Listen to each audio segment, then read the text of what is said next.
Zápas najmä po tom, čo sme najmä po tom, čo Česi strelili trošku rozporúplný gól Korčulov, kde evidentne tam bol aj ten pohyb.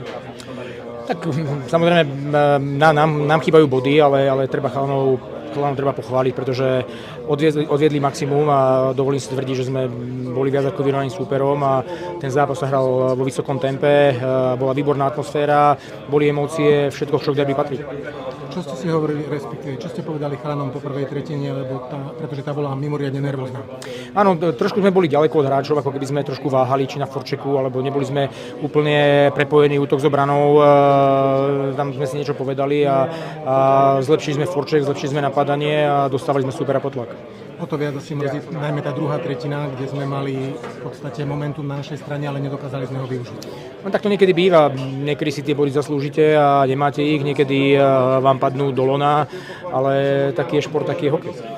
Celkovo, ale jednoznačne sme mali dnes navrch, mohli sme Čechov po dlhej dobe zdolať, o to viacej asi tá prehra mrzí. Tak samozrejme prehra vždycky mrzí, na druhej strane teší výkon, pretože tie najdôležitejšie zápasy ešte len prídu a bol to taký prvý zápas proti veľmi ťažkému súperovi a myslím, že sme veľmi dobre obstáli. V tvárach viacerých hráčov sa objavila krv, Martin Pospíšil, Kristián Pospíšil, ako to s nimi vyzerá? No, tak samozrejme tie šrámy patria k hokeju a tak to je, sú to bojovníci, nielen dvaja, ale celé mužstvo a oklepeme sa a ideme ďalej. Zajtra nás čaká ďalší ťažký súper, Kanada, zrejme najťažší na turnaji. Čo si poviete pred tým zápasom, respektíve ako sa naň pripraviť, keďže máme veľmi málo času? My samozrejme teraz bude dôležitá regenerácia a s rovnakým nastavením. Rovnaké nastavenie, ako sme šli na Čechov. Ako vám rozhodca vysvetlili ten kopnutý gól?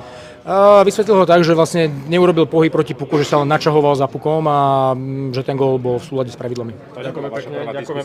Vrátime sa. Zápase, o čom ste sa tam aj v druhej tretine ste si ho zavolali, o čom ste si tam rozprávali, keď sa tam samozrejme mali sme nejaké otázky, možno nejaké výčitky, ale tak to patrí k tomu.